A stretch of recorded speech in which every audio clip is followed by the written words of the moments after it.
সৃজার এই নিয়ে তৃতীয়বার কুমারী পুজো হলো। আর এইবারই কিন্তু শেষবার, জানেন। আমি এই বছর যখন সৃজাকে নিয়ে কুমারী পুজোতে নিয়ে যাই তখন জানতে পারলাম যে 3বারের বেশি কুমারী পুজো দেওয়া সম্ভব নয়, তাই তো। আর এই বছরের কুমারী পুজোটা আমাদের শিলচর শহরের ইলোরা হোটেলের বৌদি, অর্থাৎ লালি বৌদি, ওনাদের বাড়িতেই হলো। আমরা সকাল চলে গেছিলাম প্রায় ওই 12টা নাগাদ। এই বছরের তো পুজোটা এরকম ছিল যে সপ্তমী, অষ্টমী, নবমী 3টা দিনেরই পুজো 3 দিনে না হয়ে সেটা 2 দিনেই সমাপ্ত হয়েছে। তাই বলতে পারেন অষ্টমী কিংবা অষ্টমী নবমী পুজো যেদিনকে ছিল সেদিনকেই কুমারী পুজোটা হলো। ও ভারী মিষ্টি লাগছিল দেখতে। আমার মেয়ে বলছি না, খুব লক্ষ্মী মতো, আমি যেভাবে বাড়ি থেকে বুঝিয়ে নিয়ে গেছিলাম যে তুমি লক্ষ্মী সোনার মতো বসে চুপ করে পুজোটা নিও, সবাইকে তোমার আশীর্বাদ জানিও, তো সেরকমভাবে ও পুরো পুজোটাতে ছিল। আমাদেরও বেশ ভালো লেগেছে, জানেন। আর বাড়ির পুজো তো এই বছর মানে বৌদির বাড়িতে, অর্থাৎ লালি বৌদির বাড়িতে মাকে প্রাণ প্রতিষ্ঠা করা হয়েছে। অন্যান্য বছর হয়তো অন্যরকমভাবে পুজো হতো, আমাদের এতটা যেহেতু যাওয়া নেই, এবছর কুমারী পুজোর আমন্ত্রণে আমার সৃজাকে নিয়ে যাওয়া ওই বাড়িতে। তো মাকে দেখে ভীষণ ভালো লাগলো। ছোট্টখাট্ট মায়ের মূর্তিখানা, আর মায়ের মূর্তির সাথেই কিন্তু মায়ের ছেলে মেয়েদেরও ছোট ছোট করে মূর্তি একসাথে মায়ের সাথে সাজানো, কি ভালো লেগেছে দেখতে, জানেন।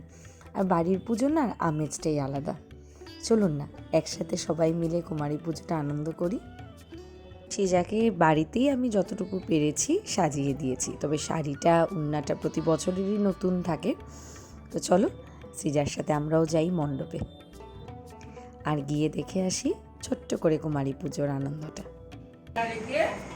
আমরা ভগবতীর পুজোর জন্য আমন্ত্রণ করছি এবং এখন পুজোর জন্য কুমারী পুজোর জন্য নিয়ে যাওয়া হচ্ছে।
আমি বরাবরই আপনাদের সাথে ভাগ করেছি যে এই ছোটো ছোটো স্মৃতিগুলো আমার কোনো ধরনের ভিউজ বা কোনো ধরনের ভাইরাল করার জন্য না, এই ছোট ছোট স্মৃতিগুলো রেখে দিয়েছি আমার ফেসবুকের পাতায়।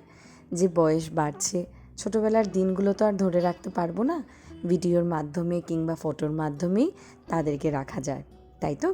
তাই এই ছোট্ট স্মৃতিগুলো আমার ফেসবুক ওয়ালে রেখে দিলাম। আপনারা আপনাদের মতামত জানাবেন।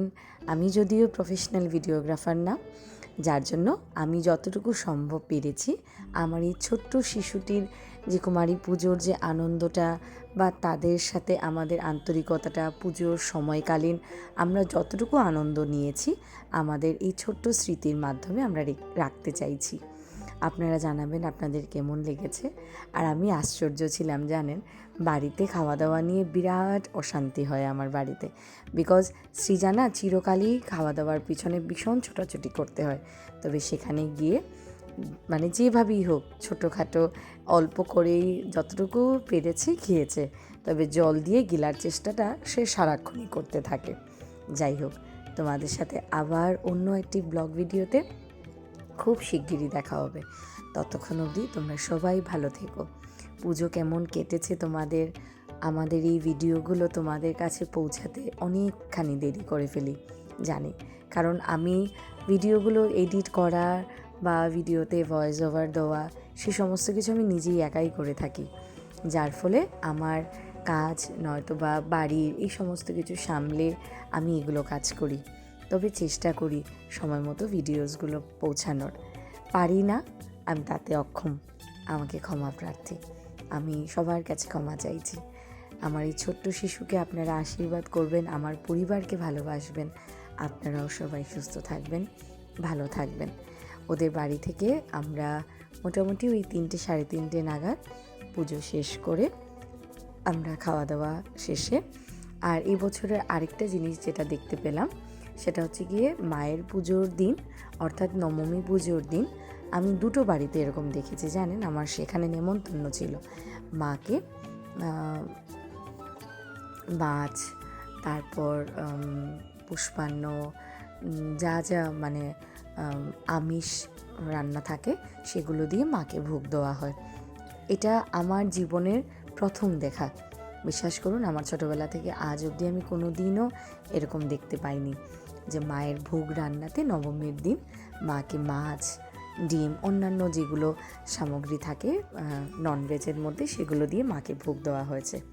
যাই হোক, আজ তাহলে এখানেই শেষ করছি। এরকম অনেক স্মৃতি থাকে আমাদের পাতায়, সব কিছু তোমাদের সাথে তুলে